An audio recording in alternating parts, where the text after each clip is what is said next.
Hey everybody, Jim here, and today I'm going to install another one of these Keen DSK-65s into an apartment. This odd setup is situated in an office because this used to be a lean-to, it used to be a porch, and then it was closed in to make a little lean-to room where a tank was, and you can see where the tank used to be, and I just cut off the connectors and put in a couple of half-inch shut-off valves to 3/8, and then they go off to this this odd new tank that I was trying out, but I've decided I don't like it because after 3 weeks it broke, so I'm not going to do a video about this one. If you see this on the internet, it's supposed to be an 8500 watt tank, but it doesn't work after 3 weeks, so I'm not impressed. I don't endorse this device, but I do endorse the DSK-65, so with that endorsement in mind, let's continue on with this video. A lot of people were asking me, how do you do the wiring on these? So what I did when I wired them is I just took the 10 gauge wire out of the wall, out of the tank water heater, and then with these wire nuts, put the ground on this white wire, and then the hots onto the two hot wires for the other tank. So I'm going to do that with the DSK. I'll show you, but I'm not going to use this extension wire. I'm just going to run the DSK directly into this quick disconnect. Let's carry on with that.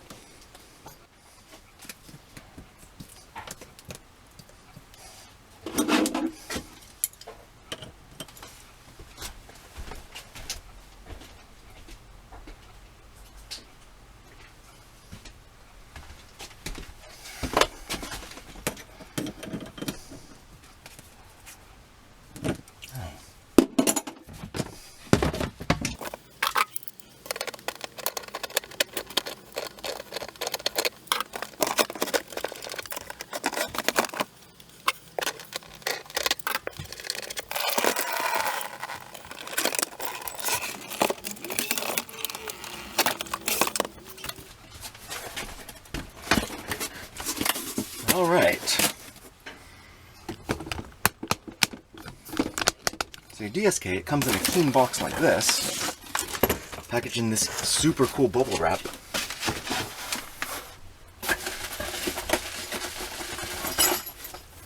Comes with a shower head and a shower hose, and some cool clips to fasten it to the wall. It just hangs right on the wall. It's great.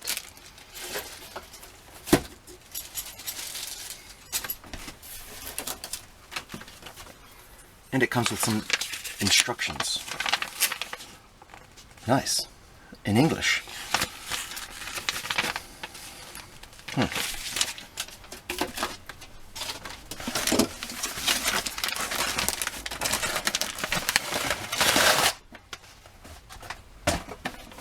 So here, let's see what it says this time. Yeah, this time it says DSK-65, 29.5 amps, which is perfect for us, because we're just recycling an old water tank, 30 amp service, and it comes with 3 wires. I'm going to explain the 3 wires. The blue, the yellow-green, from my last video, we figured out that this is wired directly to the kettle. That's your ground wire. It's not neutral, it's ground. And then you have 2 hots on your, these will go to your double pole 30 amp breaker in your electrical service panel. But that's where they're wired to. We're actually going to connect these into this silly box right up here, this quick disconnect. Miraculously, the measurements for the last water heater, the one that I didn't care for, the one that I'm absolutely not endorsing, are about the same space apart and the same size, so rather than take them down and put in new ones, I'm just going to hang this one right where the old one was. You can see my hairy arms. And there should be a little bit of slopping because it's not very accurate under there. There's a lot of space between the edges of this bracket and the connectors on the back of the tank. So even though it's slopping around like that, it is stable. these come with a shoelace style crimp on the end to keep the wires from fraying, I suppose. And these work out great with wire nuts. So if you take your two hots from the tank water heater and line them up with these two hots, and then take the bare copper wire and put it onto this ground wire with your wire nuts, it works out great. But what I'm going to do is I'm going to wire it directly into the box right up there. It's just out of camera. And in order to ensure that I get a good connection, I'm going to cut back a little bit of the jacket on these wires.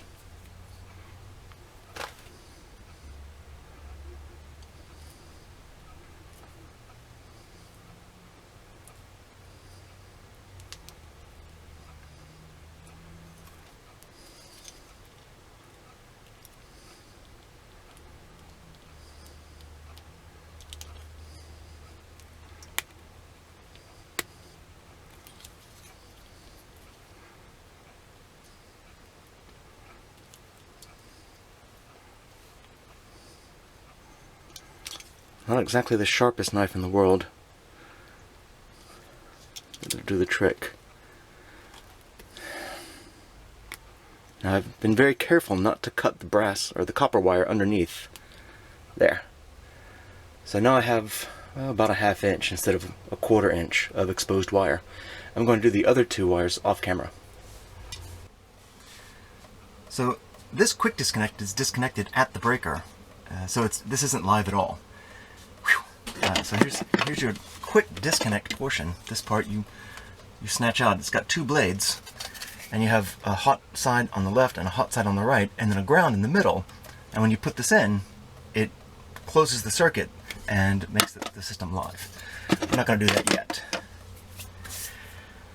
We are going to take our wires and feed them up into this box. Hopefully they fit okay. I may have to back out some screws. Yep.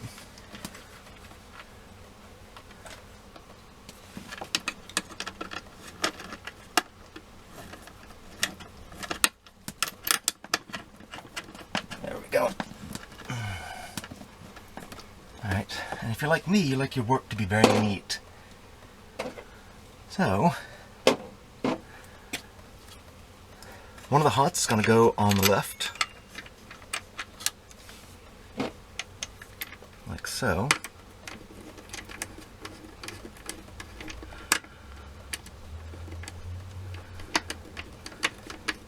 And I'll come back and tighten that in a second. The other hot's going to go on the right.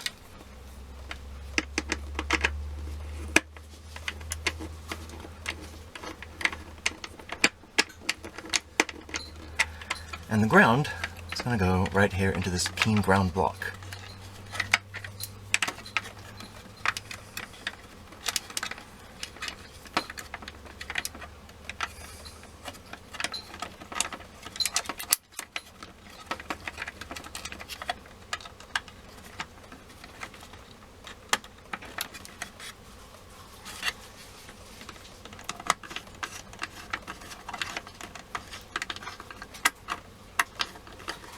Alright, make sure that all of these are in there well, and then torque them down. Don't go crazy torquing it, but definitely torque it down because you want a good tight connection.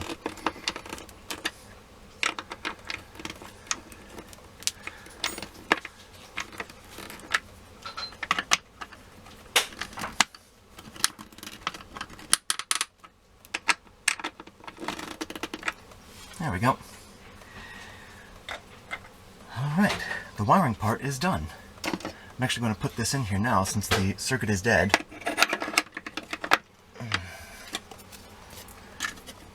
Close this up. I don't need to see that.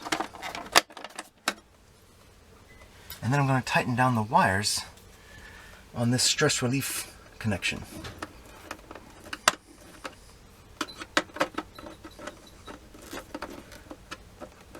That's plenty tight. I'll go a little tighter, what the heck. There. And that part is done.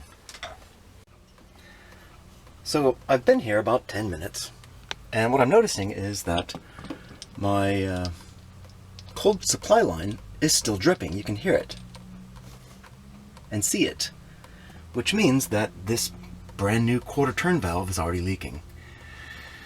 Thanks to whoever makes this. Not a lot of exciting name branding here. I'm very disappointed. I might take that valve back and demand another one. So the electrical part's done. Let's work on the plumbing side.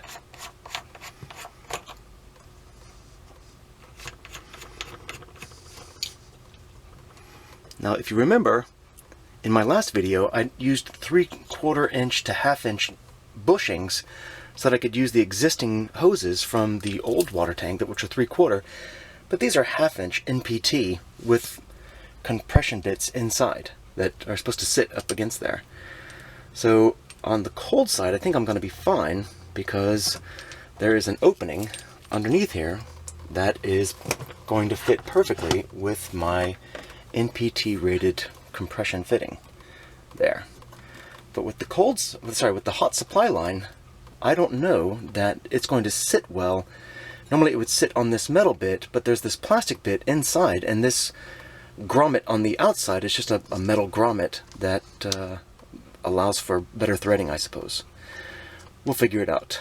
We're going to see if we can actually just tighten it up such that it'll sit there. Wish me luck on that. If it doesn't, then I have some plumber's tape and a adapter such that I can screw this on, thread this on with some plumber's tape and make a good seal there, and then put on my compression fitting here and hopefully get a good seal there. Let's see how that works. So I got my cold supply on, hand tight, and the hot supply, it's not working. So if you look, that white plastic pipe is blocking the rubber bushing in here. It's probably hitting this metal bit, because that metal bit looks like it's just about too big to fit inside that hole, and refusing to let that first thread catch. So we're going to go with plan B. Now I get that PVC on a hot side probably isn't recommended, but I couldn't find a CPVC nipple like this. So, alright, plan B.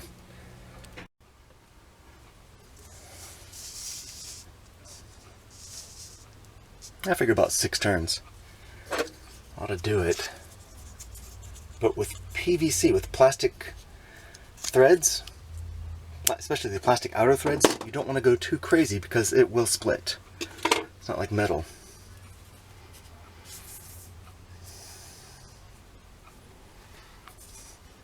I'm just going to take this silly thing off because I know hot's on the left.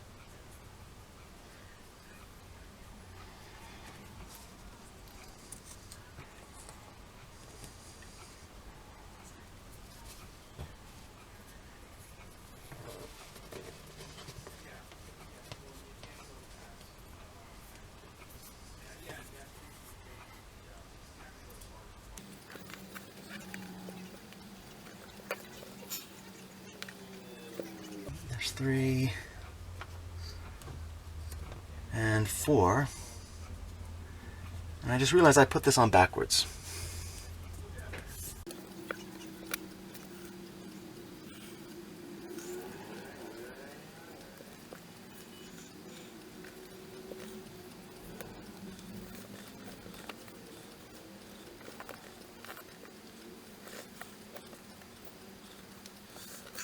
Alright, sorry if my arm was in the way.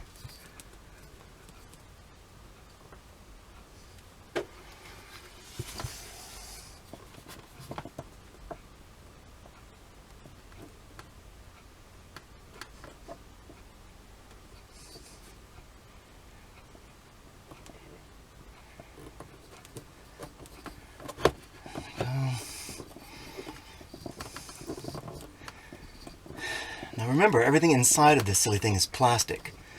So what you don't want to do is over torque. Especially when you're dealing with plastic. On the outside and on the inside. So, I think I'll stop at hand tight to see if this works.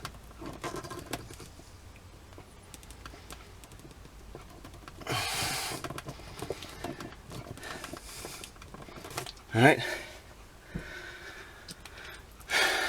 Alright, hot's on the left. Let's do the cold first.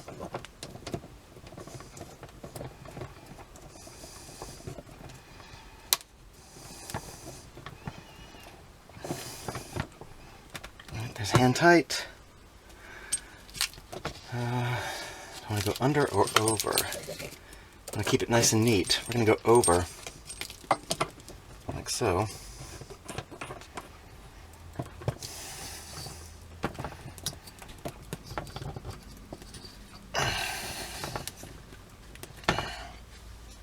I went to hand tight very quickly. Okay. And we're just going to go quarter turn past hand tight. Alright. And same here. Quarter turn. Sweet. Let's charge it up and look for leaks.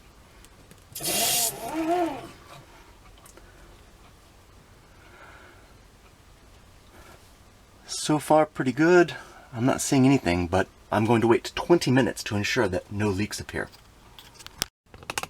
Alright, it's been a half hour. I helped move a couch, and I did a handful of other things, and I'm back, and there are no leaks. Still dry as a bone, so I'm real excited. I'm gonna go turn on the breaker in the breaker box. I'll be right back.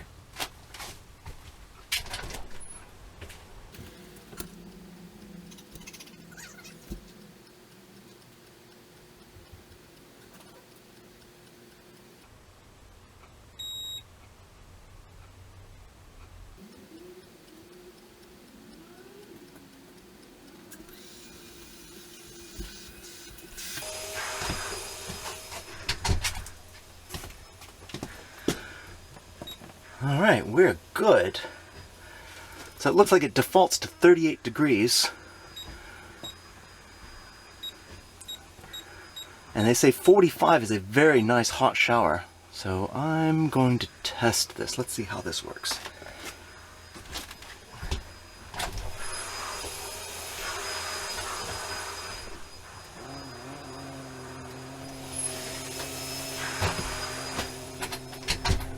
That's the hot water running in the kitchen sink.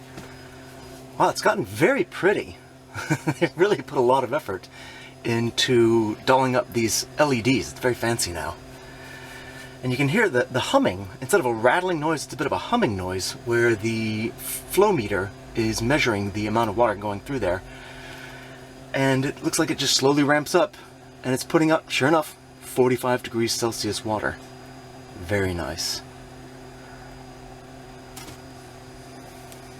Alright, I'm just going to let this run a minute and ensure that it's working properly. In fact, I'm going to go put my hand under the water in the sink.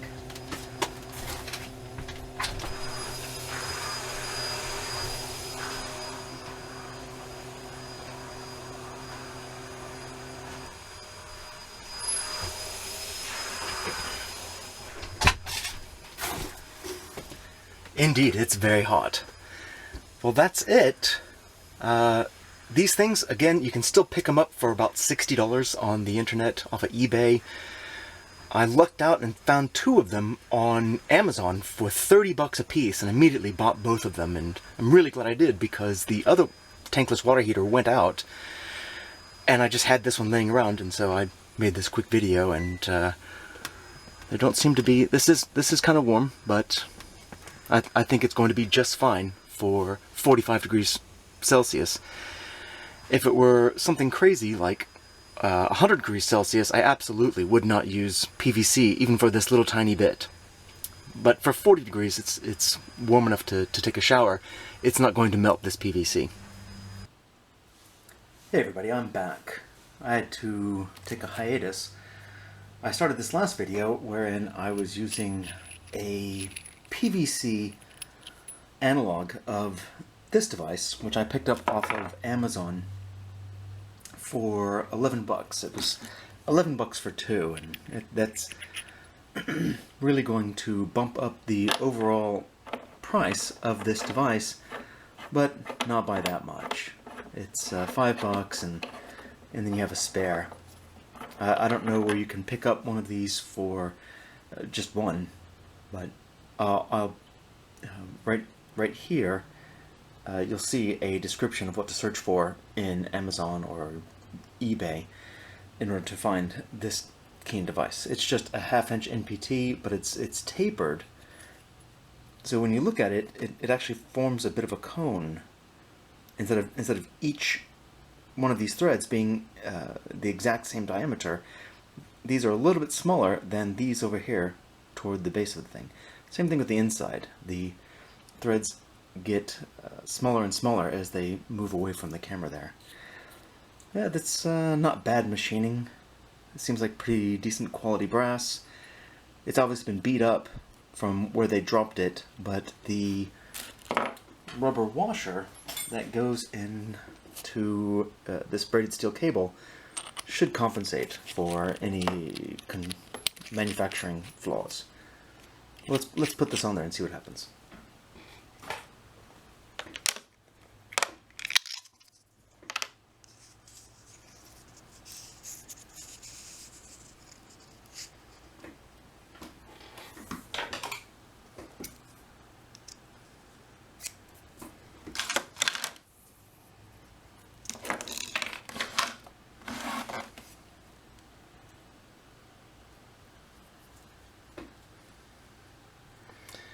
I'm making a point of threading it correctly this time. You want to wrap this clockwise. Otherwise, if you wrap it backwards, these will bunch up and get wrinkly and leak when you put the next connector on. That adapter. An odd adapter from 1/2 inch to 1/2 inch.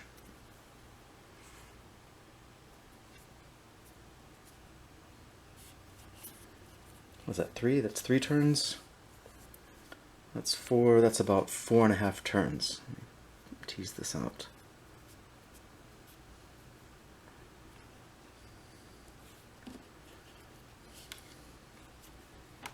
Yep. That seems like a bit much, but it's only going to grab here at this bottom lip.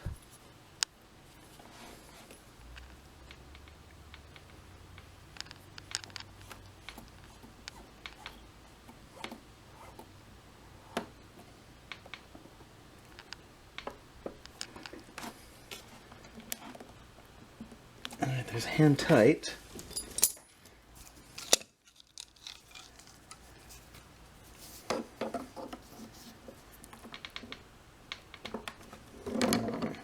There's 1/8 and 1/8. Alright, I don't want to go any more than that. Quarter turn past hand tight tends to be pretty good. Let me show you where to get this, and I'll talk about some other options to restrict the flow in the shower on those cold days when this thing does not produce enough heat at the regular flow rate of 1.5 gallons per minute. Here's this adapter that I was just talking about as advertised on Amazon. It's 1/2 inch female to 1/2 inch male NPT with the taper and works out pretty well from what I can tell. I'm very excited by it.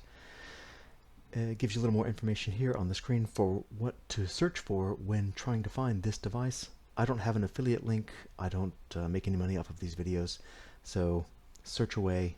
I won't get 1%, what is that, 11 cents off of this device when you buy it, if you buy it. I said 11 bucks, but I meant 12. Sorry about that. It's 12 bucks with free shipping. The other tankless water heater that I had installed before this one came with this flow restrictor, and it's actually quite clever. It says it's temperature and gives you the option to have a low temperature on the left there and a high temperature on the right, but really it's just restricting the flow. So you turn it left and right and it restricts the flow and gives you a little bit more time for that water to sit in the kettle as it passes through in order to make it hotter or colder. This device doesn't add any heat. It just restricts the flow. And that's what I'm going to show you here in a second. I'll show you some more options. I wouldn't install this underneath a sink basin or in a closet. I wouldn't trust this thing much farther than I could throw it. So, but it is pretty neat. If you have your tankless water heater installed in the same spot as in your bathroom, same spot as the shower, maybe even over the shower, and there's a chance that this will leak, but then just leak into the shower and harmlessly drain out through the bottom of the shower, this might work for you. But I wouldn't trust it in a place where I couldn't see it and has a chance to leak onto the floor. In previous videos, I've spoken at length about the ability to restrict the flow of water going through the tankless water heater in order to get a little extra heat. And in Florida, in the wintertime, that water coming out of the ground at 60 degrees can't quite make a hot enough shower when the poor tankless water heater is adding just 35 or 40 degrees at a flow rate of 1.5 gallons. But here on this screen, you can see from Amazon a series of inexpensive flow reducers that can be installed in the shower between the pipe coming out of the wall and the shower head. Or if you have one of those long hoses that has a shower head, you can put it between the hose and the shower head, or between the hose and that pipe coming out of the wall. Well, I sure learned a lot making this video, and I hope you did too. Thanks so much for watching.